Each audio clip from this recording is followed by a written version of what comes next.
J'espère que tout va pour le mieux de votre côté, vraiment. Prenez soin de vous. Alors, où en est-on aujourd'hui entre Alger et ses voisins sahéliens?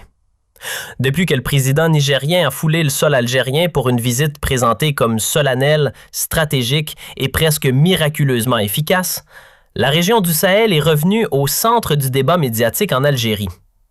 Comme si, du jour au lendemain, un dossier brûlant qu'on croyait relégué à l'arrière-plan redevenait prioritaire. Pourtant, les rapports entre l'Algérie et ses États du Sud n'étaient pas au beau fixe. Depuis 2023, et plus encore après avril 2025, les échanges se sont transformés en véritables bras de fer diplomatiques. C'est à ce moment précis que les 3 capitales sahéliennes ont rappelé leurs ambassadeurs à la suite de l'épisode, toujours nébuleux, du drone malien près de la frontière algérienne. Un événement enveloppé de zones d'ombre.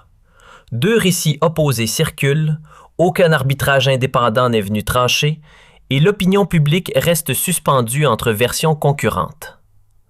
Depuis cet épisode, les relations bilatérales ont connu des flambées de tensions rarement observées auparavant.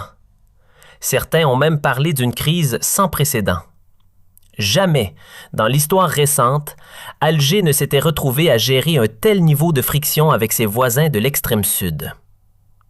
Bon, visiblement, quelque chose bouge. Depuis la venue du président nigérien, oui, je parle bien de la visite des 15 et 16 février dernier, le général Abdourahmane Tiani, reçu à Alger avec des sourires larges comme des portes et un protocole digne des grandes heures, on se demande forcément, est-ce que la machine à réconcilier est enfin lancée? Ou est-ce juste une parenthèse bien décorée? Parce que l'accueil, lui, n'a pas été timide. Tapis rouge, gestes chaleureux et ce petit parfum de grande réussite diplomatique qu'on aime tant afficher. Mais voilà la vraie question. Ce rapprochement avec Niamey annonce-t-il un dégel plus vaste qui pourrait aussi concerner le Mali et le Burkina Faso? Ou bien est-ce un arrangement très circonstanciel, limité à Alger et Niamey, pendant que le reste du Sahel regarde ça de loin, bras croisés? C'est exactement ce qu'on va décortiquer aujourd'hui. Et je ne vais pas le faire en solitaire. On a le privilège d'avoir sur le plateau 2 invités qui connaissent le terrain, les tensions, les non-dits et les rapports de force. 2 observateurs solides, mais aussi des confrères et des amis qui ont accepté de venir débattre avec nous du présent, du futur et surtout de ce que cette relation Algérie-Sahel est en train de devenir. Ses défis, ses calculs, ses pièges et ses possibilités. J'ai d'abord le plaisir d'accueillir Monsieur So Abdoua, traducteur et écrivain, qui nous a en plus apporté son ouvrage tout juste publié, un geste qu'on apprécie énormément. Merci à vous d'avoir répondu présent. Et avec nous également, Hadj Ahmed Mohamed, journaliste, activiste, président de l'association Keltamachek en France et en Europe, et aussi président d'une association de transition civile malienne en exil à Genève. Merci à vous aussi d'avoir accepté l'invitation. Vous êtes tous les 2 des voix averties sur le Sahel. Alors je vous pose la question franchement. Ce face-à-face Alger-Niamey, vous l'avez perçu comment? Vous l'analysez comme les premiers signes d'une vraie décrispation régionale ou comme une entente ponctuelle, pratique, presque à usage unique, qui ne dépasse pas les intérêts immédiats entre l'Algérie et le Niger? Merci d'abord pour l'invitation. C'est important de pouvoir parler du Sahel et en particulier du Mali parce que c'est de là que je viens. Alors, je vais commencer par ce point-là. La visite du président nigérien à Alger, si je ne me trompe pas les 15 et 16 février 2026, ne tombe pas du ciel. Elle répond à une logique claire. Les calculs stratégiques entre Alger et Niamey ne sont pas identiques à ceux qu'Alger entretient avec Bamako. Et ils sont encore différents de ceux qui existent avec Ouagadougou. Chaque relation a sa propre équation. Vous aviez d'ailleurs reçu ici même un confrère, un aîné respecté, qui l'avait expliqué en détail. Le Niger, structurellement, n'a aucun intérêt à entrer dans une confrontation ouverte avec l'Algérie. Ce n'est ni dans sa logique sécuritaire, ni dans son intérêt économique. Et Tiani lui-même a rappelé que les accusations répétées de la junte malienne, présentant l'Algérie comme un sanctuaire du terrorisme, ne reposaient sur rien de concret, l'État algérien ayant officiellement rejeté ces allégations. Il faut aussi regarder le facteur énergétique. Les projets de gazoduc reliant l'Algérie au Niger, puis connectés au Nigeria, avec en perspective les marchés européens et au-delà, représentent un levier colossal. Pour Niamey, c'est une opportunité stratégique majeure. Revenus futurs, transfert de compétences, formation d'ingénieurs, qu'ils soient spécialisés dans le pétrole ou dans le gaz, en partenariat avec l'Algérie. Ce n'est pas anodin, c'est structurant. Et c'est justement là que les choses deviennent intéressantes. On a le sentiment que le Niger et le Burkina Faso prennent une trajectoire légèrement distincte de celle du Mali. Mais est-ce vraiment une fracture? Est-ce le début d'un éloignement entre Niamey, Bamako et Ouagadougou? Ou bien le Niger cherche-t-il simplement à jouer un rôle d'équilibriste, défendre ses intérêts économiques tout en maintenant son ancrage sahélien? Est-ce qu'on peut déjà parler de trahison? Franchement, c'est prématuré. À ma connaissance, du côté malien, il n'y a pas eu de réaction officielle claire condamnant ce rapprochement. Peut-être que certains proches du pouvoir de transition ont exprimé des réserves en privé ou sur des plateformes informelles, mais publiquement, le silence domine. Alors, la vraie question reste entière. Niamey agit-il en médiateur potentiel entre Alger et le reste du Sahel, ou bien s'agit-il simplement d'un choix pragmatique dicté par l'économie et la géopolitique? Pour l'instant, les faits ne permettent pas d'affirmer qu'il y ait rupture. Mais ils montrent, en revanche, que chaque capitale avance selon ses propres priorités. Au fond, la question mérite d'être posée franchement. Et si le Niger tentait simplement de jouer les équilibristes? Entre diplomatie régionale et calcul économique, Niamey aurait-il décidé de transformer la crise en opportunité? Parce que les enjeux financiers sont loin d'être symboliques. On parle de gazoduc, de transfert de compétences, d'investissements massifs. Selon certaines estimations, Alger prévoirait plus de 50 millions de dollars pour des projets d'infrastructures et d'équipements publics. Ce n'est pas une poignée de main, c'est un engagement structurant. Alors, est-ce que le Niger ne serait pas en train de faire d'une pierre deux coups? Consolider son partenariat économique tout en repositionnant son rôle géopolitique dans la région. Business et diplomatie, main dans la main. Permettez-moi d'abord une petite précision, et je tiens à la faire clairement. On m'appelle Ag Amedou, pas Amadou. C'est important. Ensuite, il faut rappeler un détail que beaucoup oublient. Il n'y a pas eu uniquement la visite présidentielle à Alger. Le ministre algérien de l'Énergie s'est également rendu à Ouagadougou. Ce n'est donc pas un mouvement isolé, mais une séquence diplomatique plus large. Sur les réseaux sociaux, où les débats africains se jouent désormais à ciel ouvert, les proches de la junte malienne ont vivement critiqué ce rapprochement. Mais, fait intéressant, des soutiens du pouvoir burkinabé ont répondu sèchement « Nous gérons nos propres dossiers ». Autrement dit, chaque capitale suit son agenda. Les intérêts du Niger et du Burkina ne se confondent pas avec ceux du Mali. On a même vu Assimi Goïta assister à l'investiture de Mamadi Doumbouya en Guinée, alors que ce dernier avait refusé d'adhérer à l'Alliance des États du Sahel. Ce simple détail en dit long. Les lignes bougent, les alliances ne sont pas figées. Il y a des tensions sous-jacentes, des ajustements stratégiques. Et pendant ce temps, au Niger, le débat interne évolue.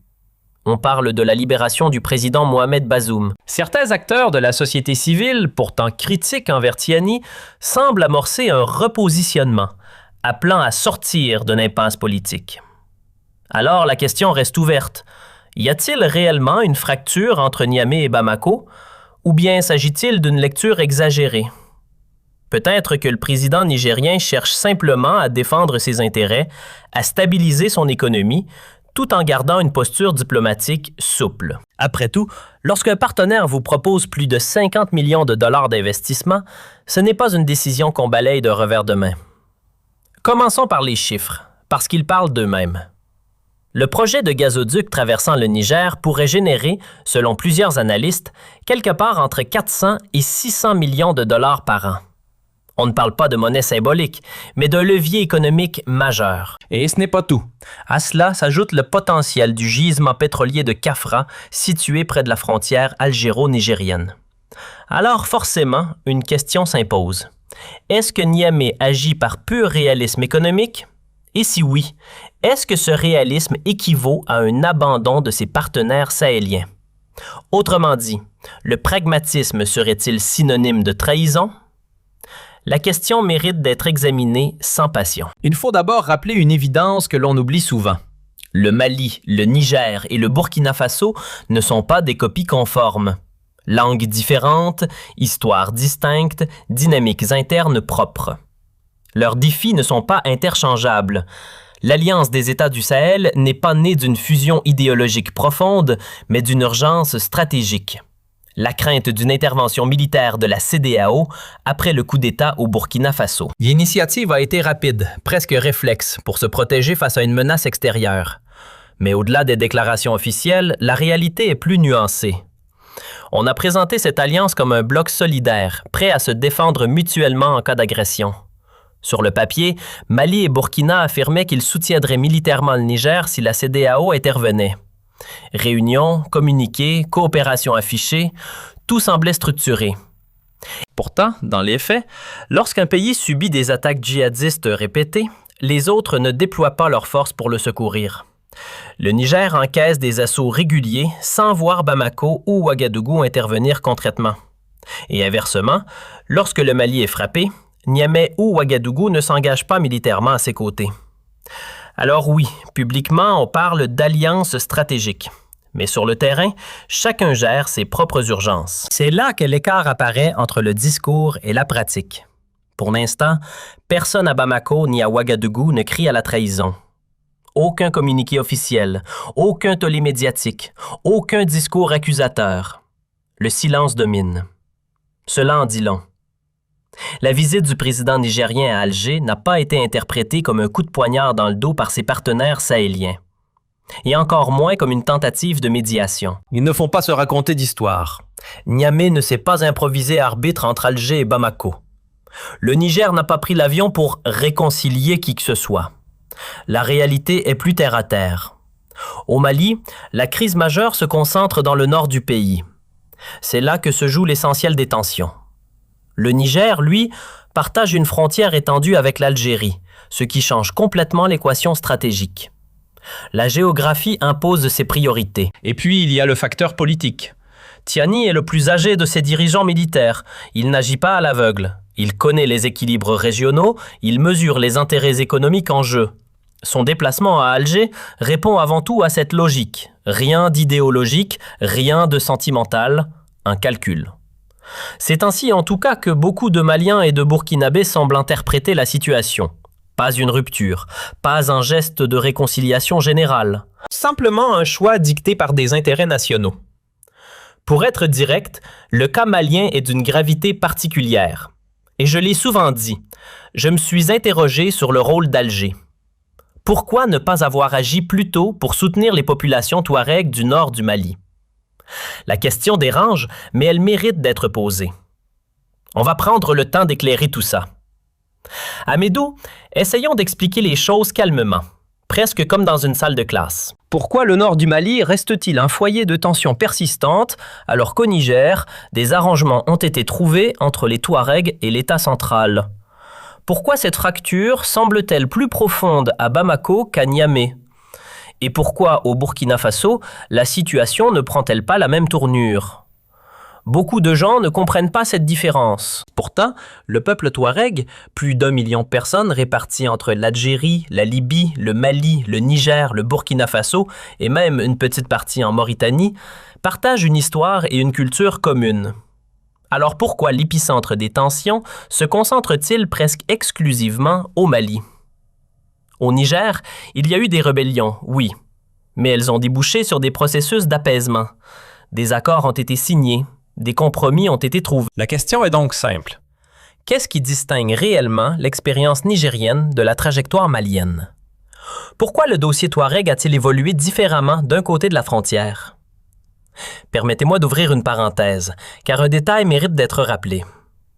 Lorsque la CEDEAO menaçait d'intervenir militairement au Niger, les autorités de transition du Mali et du Burkina Faso ont affiché leur soutien à Niamey. Et il ne faut pas oublier non plus qu'Alger, de son côté, avait publiquement exprimé son opposition à toute action armée contre le Niger, appelant l'Union africaine et la CEDEAO à privilégier une solution politique. Ce point est documenté, ce n'est pas une interprétation. Maintenant, revenons à la question Touareg. Il faut sortir d'une vision réductrice. Les Touaregs ne sont pas confinés à un seul territoire. Ils forment un ensemble de confédérations réparties sur 5 voire 6 pays. Le Mali, le Niger, le Burkina Faso, l'Algérie, le sud de la Libye et une partie de la Mauritanie. Leur présence dépasse largement les frontières héritées de la colonisation. On parle souvent d'1,5 million d'individus. Mais rien qu'au Mali, leur population dépasserait déjà ce chiffre. À l'indépendance en 1960, leur poids démographique était comparable à celui des Maures en Mauritanie. Cela donne une idée de leur enracinement historique. D'ailleurs, une conférence prévue prochainement abordera précisément cette question. Pourquoi la revendication territoriale touareg prend-elle une telle ampleur au Mali et pas ailleurs?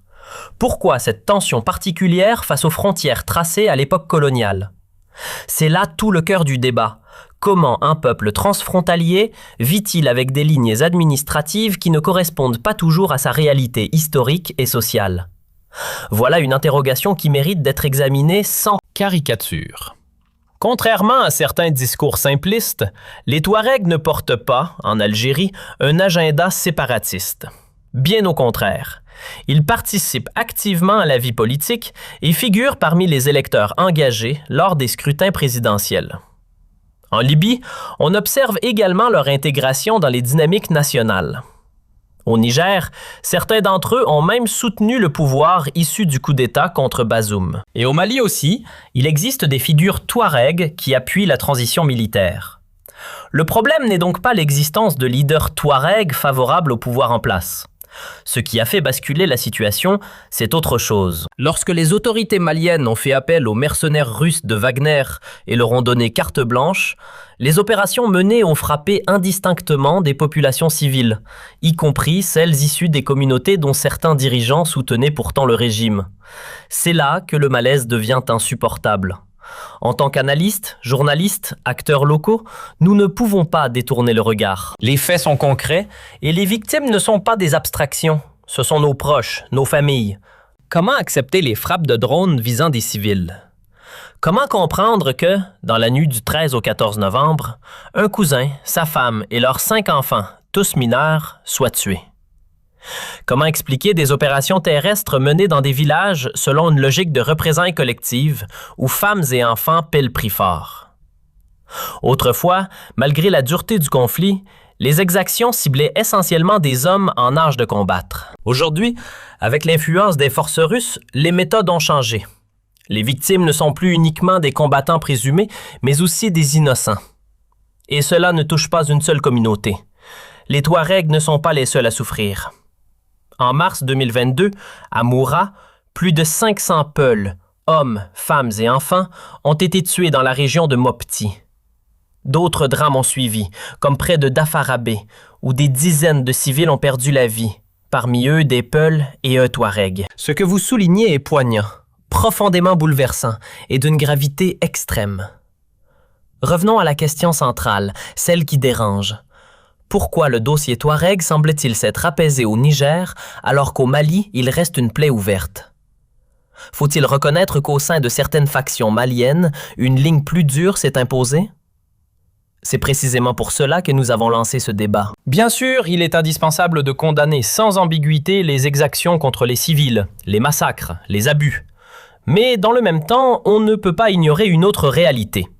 Dans le nord du Mali, des groupes armés ont exercé un contrôle territorial pendant près d'une décennie, échappant à l'autorité de l'État central. Quel pays accepterait durablement qu'une portion de son territoire soit administrée par des mouvements armés autonomes?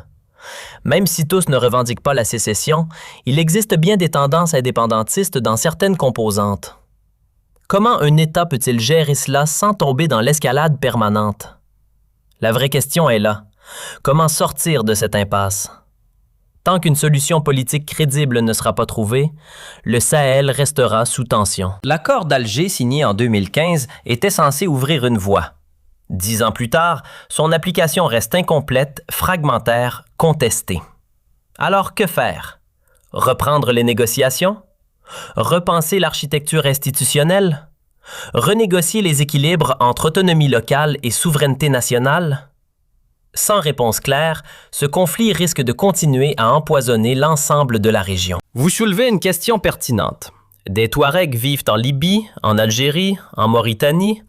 Alors pourquoi le foyer de tension semble-t-il se concentrer au Mali?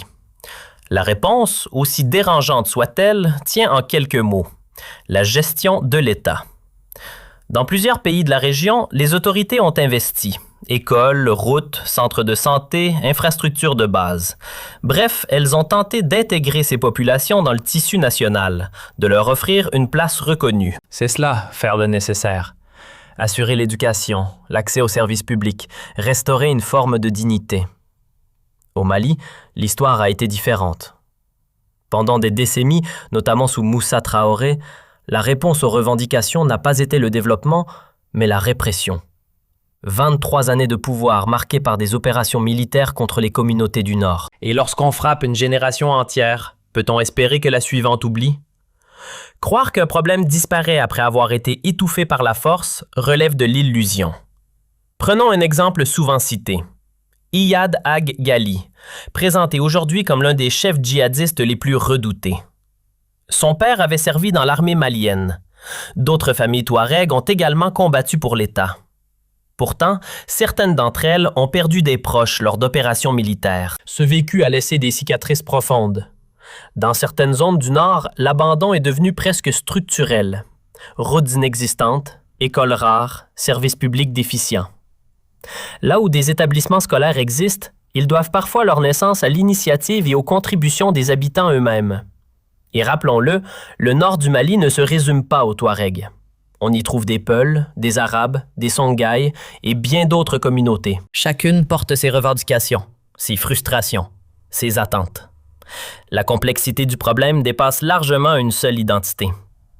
Si l'on veut aller au fond des choses, il faut aussi évoquer un sujet tabou, la perception raciale. Au Mali, une partie du problème s'est construite autour d'un imaginaire toxique. Les Touaregs, souvent perçus comme plus clairs de peau, ont été enfermés dans une narration complotiste. Ils seraient soutenus par la France, manipulés par l'Occident, instrumentalisés pour dominer le Sud.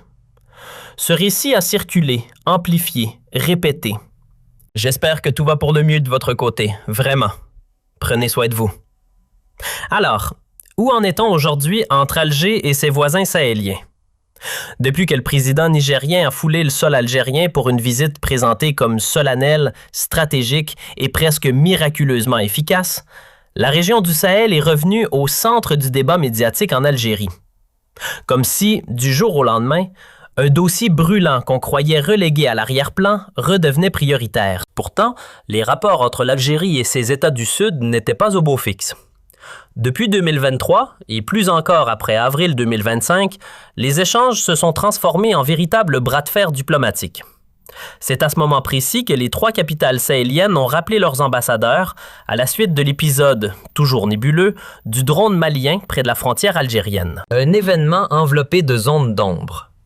2 récits opposés circulent, aucun arbitrage indépendant n'est venu trancher, et l'opinion publique reste suspendue entre versions concurrentes. Depuis cet épisode, les relations bilatérales ont connu des flambées de tensions rarement observées auparavant. Certains ont même parlé d'une crise sans précédent. Jamais, dans l'histoire récente, Alger ne s'était retrouvé à gérer un tel niveau de friction avec ses voisins de l'extrême sud. Bon, visiblement, quelque chose bouge. Depuis la venue du président nigérien, oui, je parle bien de la visite des 15 et 16 février dernier. J'espère que tout va pour le mieux de votre côté, vraiment. Prenez soin de vous. Alors, où en est-on aujourd'hui entre Alger et ses voisins sahéliens? Depuis que le président nigérien a foulé le sol algérien pour une visite présentée comme solennelle, stratégique et presque miraculeusement efficace, la région du Sahel est revenue au centre du débat médiatique en Algérie. Comme si, du jour au lendemain, un dossier brûlant qu'on croyait relégué à l'arrière-plan redevenait prioritaire. Pourtant, les rapports entre l'Algérie et ses États du Sud n'étaient pas au beau fixe. Depuis 2023, et plus encore après avril 2025, les échanges se sont transformés en véritables bras de fer diplomatiques. C'est à ce moment précis que les 3 capitales sahéliennes ont rappelé leurs ambassadeurs à la suite de l'épisode, toujours nébuleux, du drone malien près de la frontière algérienne. Un événement enveloppé de zones d'ombre. 2 récits opposés circulent, aucun arbitrage indépendant n'est venu trancher, et l'opinion publique reste suspendue entre versions concurrentes. Depuis cet épisode, les relations bilatérales ont connu des flambées de tensions rarement observées auparavant. Certains ont même parlé d'une crise sans précédent. Jamais, dans l'histoire récente, Alger ne s'était retrouvé à gérer un tel niveau de friction avec ses voisins de l'extrême sud. Bon, visiblement, quelque chose bouge. Depuis la venue du président nigérien, oui, je parle bien de la visite des 15 et 16 février dernier, le général Abdourahmane Tiani, reçu à Alger avec des sourires larges comme des portes et un protocole digne des grandes heures, on se demande forcément, est-ce que la machine à réconcilier est enfin lancée? Ou est-ce juste une parenthèse bien décorée? Parce que l'accueil, lui, n'a pas été timide. Tapis rouge, gestes chaleureux et ce petit parfum de grande réussite diplomatique qu'on aime tant afficher. Mais voilà la vraie question. Ce rapprochement avec Niamey annonce-t-il un dégel plus vaste qui pourrait aussi concerner le Mali et le Burkina Faso? Ou bien est-ce un arrangement très circonstanciel, limité à Alger et Niamey, pendant que le reste du Sahel regarde ça de loin, bras croisés? C'est exactement ce qu'on va décortiquer aujourd'hui. Et je ne vais pas le faire en solitaire. On a le privilège d'avoir sur le plateau deux invités qui connaissent le terrain, les tensions, les non-dits et les rapports de force. Deux observateurs solides, mais aussi des confrères et des amis qui ont accepté de venir débattre avec nous du présent, du futur et surtout de ce que cette relation Algérie-Sahel est en train de devenir. Ses défis, ses calculs, ses pièges et ses possibilités. J'ai d'abord le plaisir d'accueillir Monsieur So Abdoua, traducteur et écrivain, qui nous a en plus apporté son ouvrage tout juste publié, un geste qu'on apprécie énormément. Merci à vous d'avoir répondu présent. Et avec nous également, Hadj Ahmed Mohamed, journaliste, activiste, président de l'association Keltamachek en France et en Europe, et aussi président d'une association de transition civile malienne en exil à Genève.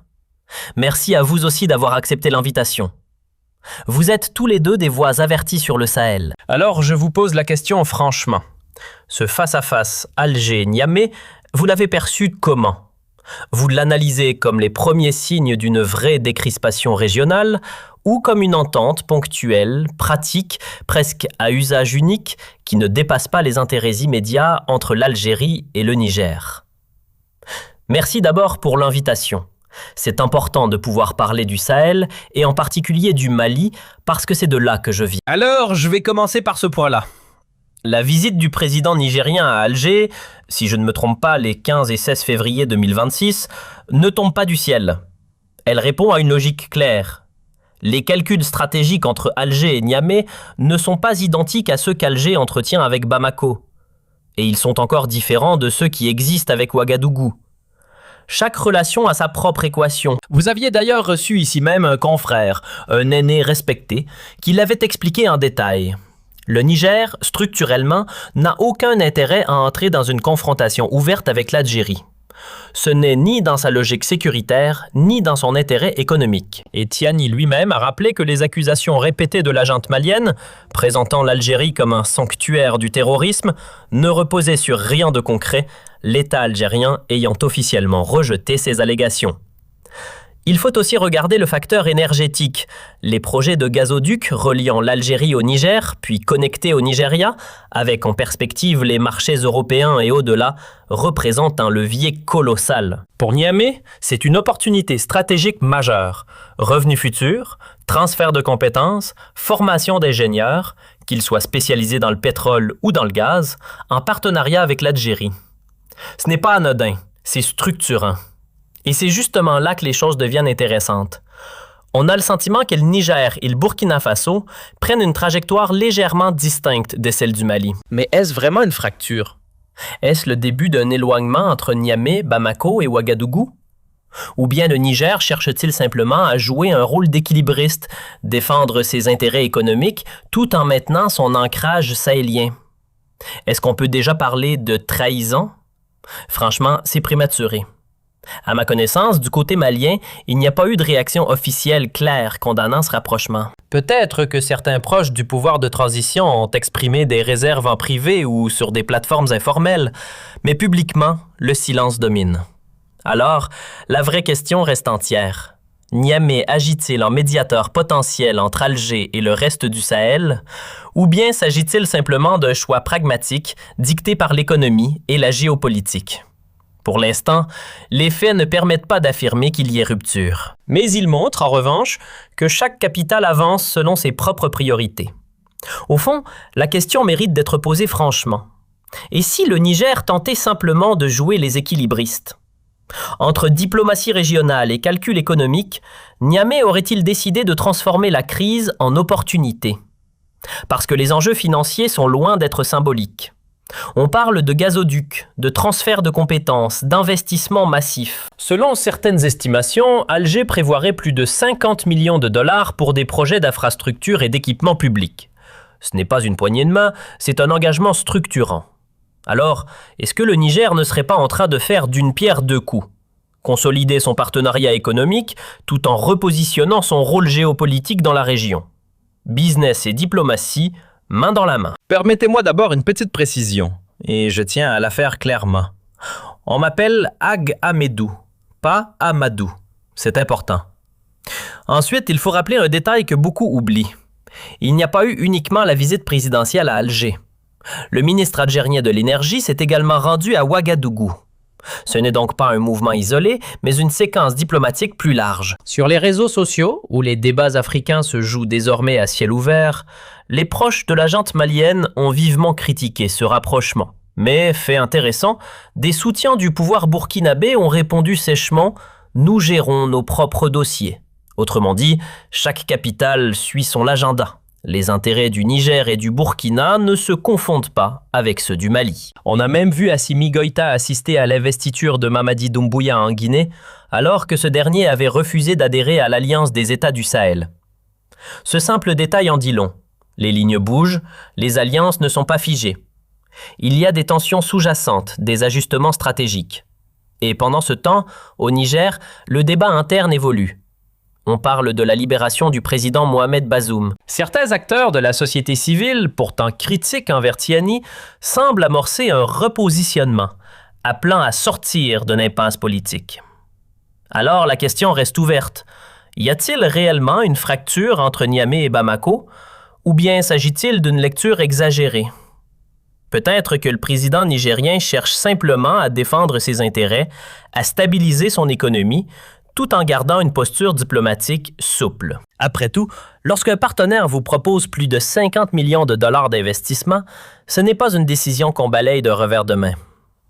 Commençons par les chiffres, parce qu'ils parlent d'eux-mêmes. Le projet de gazoduc traversant le Niger pourrait générer, selon plusieurs analystes, quelque part entre 400 et 600 millions de dollars par an. On ne parle pas de monnaie symbolique, mais d'un levier économique majeur. Et ce n'est pas tout. À cela s'ajoute le potentiel du gisement pétrolier de Kafra, situé près de la frontière algéro-nigérienne. Alors forcément, une question s'impose. Est-ce que Niamey agit par pur réalisme économique? Et si oui, est-ce que ce réalisme équivaut à un abandon de ses partenaires sahéliens? Autrement dit, le pragmatisme serait-il synonyme de trahison? La question mérite d'être examinée sans passion. Il faut d'abord rappeler une évidence que l'on oublie souvent. Le Mali, le Niger et le Burkina Faso ne sont pas des copies conformes. Langues différentes, histoires distinctes, dynamiques internes propres. Leurs défis ne sont pas interchangeables. L'Alliance des États du Sahel n'est pas née d'une fusion idéologique profonde, mais d'une urgence stratégique. La crainte d'une intervention militaire de la CEDEAO après le coup d'État au Burkina Faso. L'initiative a été rapide, presque réflexe, pour se protéger face à une menace extérieure. Mais au-delà des déclarations officielles, la réalité est plus nuancée. On a présenté cette alliance comme un bloc solidaire, prêt à se défendre mutuellement en cas d'agression. Sur le papier, Mali et Burkina affirmaient qu'ils soutiendraient militairement le Niger si la CEDEAO intervenait. Réunions, communiqués, coopération affichée, tout semblait structuré. Pourtant, dans les faits, lorsqu'un pays subit des attaques djihadistes répétées, les autres ne déploient pas leurs forces pour le secourir.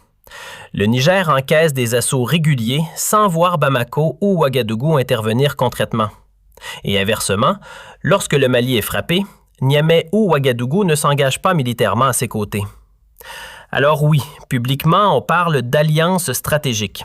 Mais sur le terrain, chacun gère ses propres urgences. C'est là que l'écart apparaît entre le discours et la pratique. Pour l'instant, personne à Bamako ni à Ouagadougou ne crie à la trahison. Aucun communiqué officiel, aucun tollé médiatique, aucun discours accusateur. Le silence domine. Cela en dit long. La visite du président nigérien à Alger n'a pas été interprétée comme un coup de poignard dans le dos par ses partenaires sahéliens. Et encore moins comme une tentative de médiation. Ils ne font pas se raconter d'histoire. Niamey ne s'est pas improvisé arbitre entre Alger et Bamako. Le Niger n'a pas pris l'avion pour réconcilier qui que ce soit. La réalité est plus terre à terre. Au Mali, la crise majeure se concentre dans le nord du pays. C'est là que se joue l'essentiel des tensions. Le Niger, lui, partage une frontière étendue avec l'Algérie, ce qui change complètement l'équation stratégique. La géographie impose ses priorités. Et puis, il y a le facteur politique. Tiani est le plus âgé de ses dirigeants militaires. Il n'agit pas à l'aveugle. Il connaît les équilibres régionaux, il mesure les intérêts économiques en jeu. Son déplacement à Alger répond avant tout à cette logique. Rien d'idéologique, rien de sentimental, un calcul. C'est ainsi en tout cas que beaucoup de Maliens et de Burkinabés semblent interpréter la situation. Pas une rupture, pas un geste de réconciliation générale. Simplement un choix dicté par des intérêts nationaux. Pour être direct, le cas malien est d'une gravité particulière. Et je l'ai souvent dit, je me suis interrogé sur le rôle d'Alger. Pourquoi ne pas avoir agi plus tôt pour soutenir les populations touaregs du nord du Mali? La question dérange, mais elle mérite d'être posée. On va prendre le temps d'éclairer tout ça.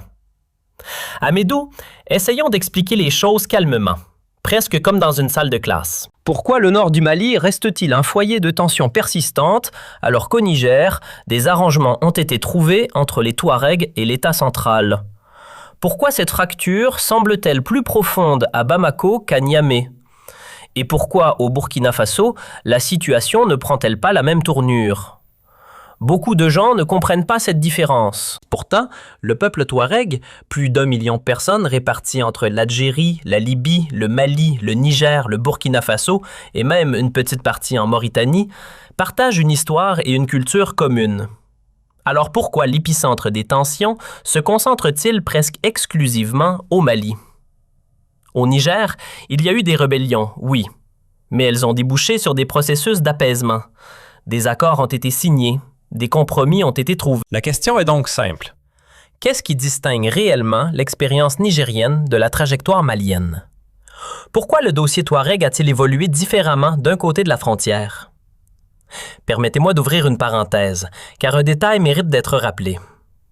Lorsque la CEDEAO menaçait d'intervenir militairement au Niger, les autorités de transition du Mali et du Burkina Faso ont affiché leur soutien à Niamey. Et il ne faut pas oublier non plus qu'Alger, de son côté, avait publiquement exprimé son opposition à toute action armée contre le Niger, appelant l'Union africaine et la CEDEAO à privilégier une solution politique. Ce point est documenté, ce n'est pas une interprétation. Maintenant, revenons à la question Touareg. Il faut sortir d'une vision réductrice. Les Touaregs ne sont pas confinés à un seul territoire. Ils forment un ensemble de confédérations réparties sur 5 voire 6 pays. Le Mali, le Niger, le Burkina Faso, l'Algérie, le sud de la Libye et une partie de la Mauritanie. Leur présence dépasse largement les frontières héritées de la colonisation. On parle souvent d'1,5 million d'individus. Mais rien qu'au Mali, leur population dépasserait déjà ce chiffre. À l'indépendance en 1960, leur poids démographique était comparable à celui des Maures en Mauritanie. Cela donne une idée de leur enracinement historique. D'ailleurs, une conférence prévue prochainement abordera précisément cette question. Pourquoi la revendication territoriale touareg prend-elle une telle ampleur au Mali et pas ailleurs? Pourquoi cette tension particulière face aux frontières tracées à l'époque coloniale? C'est là tout le cœur du débat. Comment un peuple transfrontalier vit-il avec des lignes administratives qui ne correspondent pas toujours à sa réalité historique et sociale? Voilà une interrogation qui mérite d'être examinée sans caricature. Contrairement à certains discours simplistes, les Touaregs ne portent pas, en Algérie, un agenda séparatiste. Bien au contraire, Ils participent activement à la vie politique et figurent parmi les électeurs engagés lors des scrutins présidentiels. En Libye, on observe également leur intégration dans les dynamiques nationales. Au Niger, certains d'entre eux ont même soutenu le pouvoir issu du coup d'État contre Bazoum. Et au Mali aussi, il existe des figures touaregs qui appuient la transition militaire. Le problème n'est donc pas l'existence de leaders touaregs favorables au pouvoir en place. Ce qui a fait basculer la situation, c'est autre chose. Lorsque les autorités maliennes ont fait appel aux mercenaires russes de Wagner et leur ont donné carte blanche, les opérations menées ont frappé indistinctement des populations civiles, y compris celles issues des communautés dont certains dirigeants soutenaient pourtant le régime. C'est là que le malaise devient insupportable. En tant qu'analystes, journalistes, acteurs locaux, nous ne pouvons pas détourner le regard. Les faits sont concrets et les victimes ne sont pas des abstractions. Ce sont nos proches, nos familles. Comment accepter les frappes de drones visant des civils? Comment comprendre que, dans la nuit du 13 au 14 novembre, un cousin, sa femme et leurs 5 enfants, tous mineurs, soient tués? Comment expliquer des opérations terrestres menées dans des villages selon une logique de représailles collectives où femmes et enfants paient le prix fort? Autrefois, malgré la dureté du conflit, les exactions ciblaient essentiellement des hommes en âge de combattre. Aujourd'hui, avec l'influence des forces russes, les méthodes ont changé. Les victimes ne sont plus uniquement des combattants présumés, mais aussi des innocents. Et cela ne touche pas une seule communauté. Les Touaregs ne sont pas les seuls à souffrir. En mars 2022, à Moura, plus de 500 Peuls, hommes, femmes et enfants, ont été tués dans la région de Mopti. D'autres drames ont suivi, comme près de Dafarabé, où des dizaines de civils ont perdu la vie, parmi eux des Peuls et un Touareg. Ce que vous soulignez est poignant, profondément bouleversant et d'une gravité extrême. Revenons à la question centrale, celle qui dérange. Pourquoi le dossier Touareg semble-t-il s'être apaisé au Niger alors qu'au Mali, il reste une plaie ouverte? Faut-il reconnaître qu'au sein de certaines factions maliennes, une ligne plus dure s'est imposée? C'est précisément pour cela que nous avons lancé ce débat. Bien sûr, il est indispensable de condamner sans ambiguïté les exactions contre les civils, les massacres, les abus. Mais dans le même temps, on ne peut pas ignorer une autre réalité. Dans le nord du Mali, des groupes armés ont exercé un contrôle territorial pendant près d'une décennie, échappant à l'autorité de l'État central. Quel pays accepterait durablement qu'une portion de son territoire soit administrée par des mouvements armés autonomes? Même si tous ne revendiquent pas la sécession, il existe bien des tendances indépendantistes dans certaines composantes. Comment un État peut-il gérer cela sans tomber dans l'escalade permanente? La vraie question est là. Comment sortir de cette impasse? Tant qu'une solution politique crédible ne sera pas trouvée, le Sahel restera sous tension. L'accord d'Alger signé en 2015 était censé ouvrir une voie. 10 ans plus tard, son application reste incomplète, fragmentaire, contestée. Alors que faire? Reprendre les négociations? Repenser l'architecture institutionnelle? Renégocier les équilibres entre autonomie locale et souveraineté nationale? Sans réponse claire, ce conflit risque de continuer à empoisonner l'ensemble de la région. Vous soulevez une question pertinente. Des Touaregs vivent en Libye, en Algérie, en Mauritanie.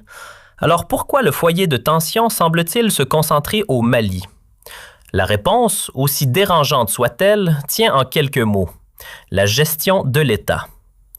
Dans plusieurs pays de la région, les autorités ont investi. Écoles, routes, centres de santé, infrastructures de base. Bref, elles ont tenté d'intégrer ces populations dans le tissu national, de leur offrir une place reconnue. C'est cela, faire le nécessaire. Assurer l'éducation, l'accès aux services publics, restaurer une forme de dignité. Au Mali, l'histoire a été différente. Pendant des décennies, notamment sous Moussa Traoré, la réponse aux revendications n'a pas été le développement, mais la répression. 23 années de pouvoir marquées par des opérations militaires contre les communautés du Nord. Et lorsqu'on frappe une génération entière, peut-on espérer que la suivante oublie? Croire qu'un problème disparaît après avoir été étouffé par la force relève de l'illusion. Prenons un exemple souvent cité. Iyad Ag Ghali, présenté aujourd'hui comme l'un des chefs djihadistes les plus redoutés. Son père avait servi dans l'armée malienne. D'autres familles touaregs ont également combattu pour l'État. Pourtant, certaines d'entre elles ont perdu des proches lors d'opérations militaires. Ce vécu a laissé des cicatrices profondes. Dans certaines zones du Nord, l'abandon est devenu presque structurel. Routes inexistantes, écoles rares, services publics déficients. Là où des établissements scolaires existent, ils doivent parfois leur naissance à l'initiative et aux contributions des habitants eux-mêmes. Et rappelons-le, le nord du Mali ne se résume pas aux Touaregs. On y trouve des Peuls, des Arabes, des Songhai et bien d'autres communautés. Chacune porte ses revendications, ses frustrations, ses attentes. La complexité du problème dépasse largement une seule identité. Si l'on veut aller au fond des choses, il faut aussi évoquer un sujet tabou, la perception raciale. Au Mali, une partie du problème s'est construite autour d'un imaginaire toxique. Les Touaregs, souvent perçus comme plus clairs de peau, ont été enfermés dans une narration complotiste. Ils seraient soutenus par la France, manipulés par l'Occident, instrumentalisés pour dominer le Sud. Ce récit a circulé, amplifié, répété. Et à force d'être martelé, il a fini par fabriquer une suspicion collective. L'idée que cette minorité blanche chercherait à prendre le pouvoir sur les populations du Sud a nourri une hostilité profonde. Et quand une société se convainc qu'elle est menacée de l'intérieur, elle justifie l'injustifiable. Je ne parle pas en observateur extérieur. Je suis malien. J'ai grandi dans ce climat. Je sais comment ces discours s'installent, comment ils s'infiltrent dans les conversations, comment ils deviennent des évidences pour certains. Ce narratif a progressivement façonné une forme de racisme ancrée dans certaines sphères du pouvoir à Bamako, puis relayée par une partie des forces de sécurité et par des citoyens ordinaires. Des gens parfois peu informés, parfois peu éduqués politiquement, qui finissent par accepter cette version simplifiée. Ce sont des minorités soutenues par l'étranger. Ainsi s'est installée une méfiance spécifique, une véritable touarégophobie, plus marquée au Mali que dans d'autres pays de la région. Et cette peur construite a servi de justification à bien des dérives. J'ai échangé avec plusieurs confrères maliens. Nous aurions d'ailleurs souhaité inviter des représentants du pouvoir de transition pour instaurer un véritable débat contradictoire, car cette question dépasse largement le cadre malien. Elle concerne toute la région. Bien sûr, certains responsables donneraient des réponses très politiques, peut-être trop politiques. Mais permettez-moi d'aller au fond du sujet. Ahmed, votre position n'est-elle pas un peu univoque? N'y a-t-il pas eu, du côté de certaines factions touaregs, des excès, des dérives, parfois même des crimes? Peut-on affirmer sans nuance que les Touaregs n'ont été que victimes, toujours victimes, exclusivement victimes? Ou est-ce que la réalité est plus complexe que cela? Laissez-moi clarifier un point essentiel. Je parle ici en tant que Malien issu de la communauté Touareg. Oui, je suis Touareg et j'en suis fier. Fier de mes racines, fier d'être africain, fier d'être un citoyen du monde. Mais je n'ai jamais porté d'uniforme, jamais appartenu à une milice ou à un mouvement armé, quel qu'il soit. On évoque souvent les groupes séparatistes, on parle de Kidal, on parle de territoires disputés. Mais moi, je viens de la région de Tombouctou, à plus de 600 km de Kidal. Ma famille appartient à ces élites locales qui, historiquement, ont soutenu l'État central. Notre loyauté envers Bamako n'a jamais été ambiguë. Alors pourquoi cette communauté qui n'a pas pris les armes contre l'État est-elle visée? Pourquoi des marchés hebdomadaires à Tombouctou sont-ils bombardés? Pourquoi des enfants sont-ils tués? Pourquoi des civils non armés sont-ils frappés dans leur sommeil? Pourquoi des opérations punitives sont-elles menées contre des villages entiers où femmes et mineurs deviennent des cibles? La question reste suspendue. Pourquoi? Lorsqu'on vit sous le drapeau d'un État, certaines lignes ne devraient jamais être franchies. Sinon, comment appeler cela autrement qu'une logique d'épuration? Quand des communautés entières sont visées, quand des civils sont frappés en raison de leur appartenance, on ne parle plus de simples dérives sécuritaires. On parle d'ethnocide. Et ce débat nous renvoie aux racines profondes de la crise malienne. Oui, le terrorisme existe. Oui, il est réel. Oui, il dépasse les frontières. Il suffit de regarder ce qui s'est passé récemment au Bénin ou au Togo pour comprendre que la menace n'est pas confinée à un seul pays. Personne n'est épargné. L'Algérie elle-même en a payé le prix dans son histoire. Mais reconnaître la dimension internationale du terrorisme ne dispense pas d'exiger de la lucidité dans la gestion de l'État. Ce que nous demandons, ce n'est pas l'impossible, c'est la responsabilité. Or, depuis l'arrivée des militaires au pouvoir, les choix opérés ont isolé le Mali.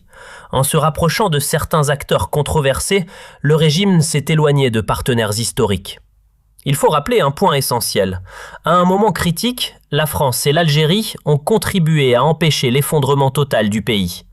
Aujourd'hui, Bamako se retrouve en tension avec plusieurs de ses voisins, y compris l'Algérie, avec qui elle partage plus de 1300 km de frontières. Et pourtant, c'est Alger qui avait facilité l'accord de paix de 2015, signé à Bamako en mai et juin de cette année-là. Un texte présenté à l'époque comme une chance de stabilisation durable. La question est donc simple. Comment en est-on arrivé à tourner le dos à ceux qui avaient tendu la main? Je parle ici en tant que journaliste et je me base sur des faits. Après la signature du pré-accord de Ouagadougou en 2013, celui qui a ouvert la voie à l'élection d'Ibrahim Boubacar Keïta, l'armée malienne est revenue dans le nord, à Kidal notamment. Contrairement à ce que certains laissent entendre, ce n'est pas une zone totalement abandonnée par l'État. Même en 2023, les forces armées y étaient présentes, donc je ne parle pas à la légère, je parle en connaissance de cause. Ce que je critique aujourd'hui, ce n'est pas l'existence de l'armée, c'est sa manière d'agir. Un État digne de ce nom doit disposer d'une armée responsable, formée, consciente de ses obligations envers ses citoyens. Une armée pédagogique, si je puis dire. Sinon, on ne parle plus d'autorité, mais d'irresponsabilité institutionnelle. Si un groupe armé pose problème, la réponse de l'État ne peut pas être de frapper indistinctement des populations civiles. Pourquoi dans ce cas, l'État malien ne serait-il pas tenu pour responsable? Regardons le Niger. La réconciliation y a été possible. Pourquoi? Parce que l'on n'y a pas ciblé les Touaregs comme au Mali. On ne les y a pas assimilés systématiquement à l'ennemi. Et il y a un élément que l'on oublie souvent. Les Touaregs ne forment pas un bloc homogène, encore moins une catégorie raciale figée. Beaucoup d'entre eux ont la peau noire. C'est un peuple métissé, aux identités multiples. Les réduire à une image caricaturale, celle de blanc aux yeux bleus, relève de la simplification dangereuse. Oui, soyons clairs, il existe depuis longtemps, dans une partie du Sud, un discours bien installé, presque obsessionnel. Une sorte de rhétorique complotiste qui simplifie tout à l'extrême. On fabrique une histoire, on la répète, et elle finit par paraître évidente. On prend l'exemple de la Mauritanie. Voyez, une minorité à la peau claire dirige le pays. Puis on enchaîne. Les Occidentaux veulent reproduire ce schéma au Mali, installer une minorité touareg pour gouverner le reste. Ce récit, beaucoup l'ont entendu. Certains y croient dur comme fer. Et à partir du moment où l'on est persuadé d'être menacé par un complot, tout devient justifiable. La violence se pare d'un vernis défensif. Pourtant, dans un état de droit digne de ce nom, lorsqu'un groupe réclame davantage d'autonomie ou même l'indépendance, on répond par le débat, par les urnes, par des négociations, pas par des bombardements visant des femmes et des enfants. Si nous abordons ce sujet, ce n'est pas par haine de notre pays. Je viens moi-même du sud du Mali.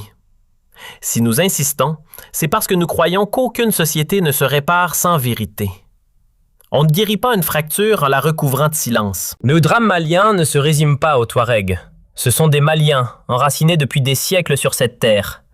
Ils possèdent leur propre écriture, le Tifinagh, héritage d'une longue histoire. Les présenter comme des étrangers manipulés par l'Occident relève du fantasme politique. Cette narration a prospéré, surtout depuis l'arrivée des militaires au pouvoir. Au lieu de rechercher des compromis, certains ont choisi la confrontation. Et lorsque la violence devient la réponse systématique, il ne faut pas s'étonner que surgissent des revendications plus radicales. Quand un peuple se sent constamment ciblé, il finit par réclamer une rupture. Depuis des années, le Nord est brandi comme l'épicentre de tous les maux. On en a fait le symbole absolu de la crise malienne, presque un écran de fumée. Pendant que l'attention se focalise sur Kidal, la réalité s'effrite ailleurs. Depuis septembre 2025, ce sont des axes stratégiques du Sud qui sont fragilisés. Les routes vitales reliant Bamako à la Côte d'Ivoire, au Sénégal ou à la Guinée, celles qui transportent carburant et produits essentiels, sont régulièrement perturbées par des groupes affiliés au JNIM. Et réduisons un instant la carte à l'échelle réelle. Kidal, si souvent cité, représente une portion bien moindre comparée à Ménaka ou à certaines zones de Gao, où l'État islamique au Grand Sahara impose sa loi. Le problème dépasse largement une seule ville. Mais attention aux raccourcis. Si je résume votre propos, vous semblez suggérer que le Mali serait gouverné par une élite animée d'un projet raciste, presque exterminateur. Nous approchons là d'une accusation lourde, celle d'un nettoyage ethnique, voire d'un génocide programmé. C'est un pas immense et il faut mesurer ces mots. D'autant que de nombreux analystes soulignent que les violences dans le Nord ne touchent pas exclusivement les Touaregs. Des Peuls, des Songhai, des communautés arabes ont également été frappées. La crise ne s'explique pas par une seule ligne identitaire. Elle s'inscrit dans un contexte plus large, marqué notamment par les répercussions de l'effondrement libyen. Un détail illustre d'ailleurs la complexité de la situation. Lors de l'inauguration d'une mine de lithium à Bougouni, le président Assimi Goïta, arrivé en hélicoptère malgré une route goudronnée, s'est exprimé en Bambara. À ce moment-là, Bamako faisait face à une pénurie de carburant, avec des files d'attente interminables. Il a affirmé, en substance, que ces difficultés étaient le prix à payer pour ne pas continuer à bombarder le Nord. La séquence existe. Elle est documentée. Ce genre de déclaration alimente le débat entre justification sécuritaire et aveu implicite d'une stratégie controversée. Chacun y lira ce qu'il veut. La question mérite d'être clarifiée. Quand on parle de la rébellion touareg, est-on certain de désigner une réalité homogène? Car au nord du Mali, vous le savez, il n'y a pas qu'un seul type de groupes armés. Certains ne sont même pas issus des communautés touareg. Alors, comment fonctionne cette mosaïque? Y a-t-il une structuration selon les appartenances ethniques? La réponse est plus nuancée qu'on ne l'imagine. Oui, aujourd'hui, la prolifération de groupes armés est visible, mais ce phénomène est relativement récent à l'échelle historique. Si l'on veut comprendre, il faut revenir à l'essentiel. Depuis l'indépendance en 1960, les régions majoritairement touareg ont été marginalisées par l'État central. Ce qui a été réclamé au départ n'avait rien d'extraordinaire.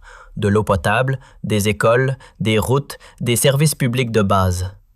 Des demandes élémentaires, presque banales. Mais au lieu de réponses politiques ou sociales, la réaction a souvent été sécuritaire. Face aux revendications, la répression a pris le dessus. C'est dans ce contexte que certains ont choisi de s'armer, estimant ne plus avoir d'autres moyens de se faire entendre. Ainsi s'est enclenchée la spirale. Abandon, frustration, revendication, répression, militarisation.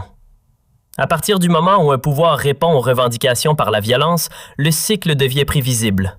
On écrase, on tue, on humilie, et un jour, les survivants s'organisent. Les anciennes rébellions sont nées dans ce climat. On évoque souvent la chute de Kadhafi pour expliquer l'embrasement du nord du Mali. Mais soyons cohérents. Pourquoi cet effondrement n'a-t-il pas provoqué le même chaos en Algérie, au Niger, au Tchad ou au Soudan? La Libye a certes déstabilisé la région, mais elle n'est pas l'unique clé de lecture. Aujourd'hui, oui, le Mali compte une multitude de groupes armés. Des mouvements communautaires, des milices locales, des organisations djihadistes, le paysage est fragmenté. Pour un observateur extérieur, cela ressemble à un enchevêtrement incompréhensible. Mais la plupart de ces structures sont apparues récemment, sur un terrain déjà fragilisé. Si l'on se concentre sur la question touareg, il faut rappeler que les premières revendications portaient sur des droits fondamentaux. Face à la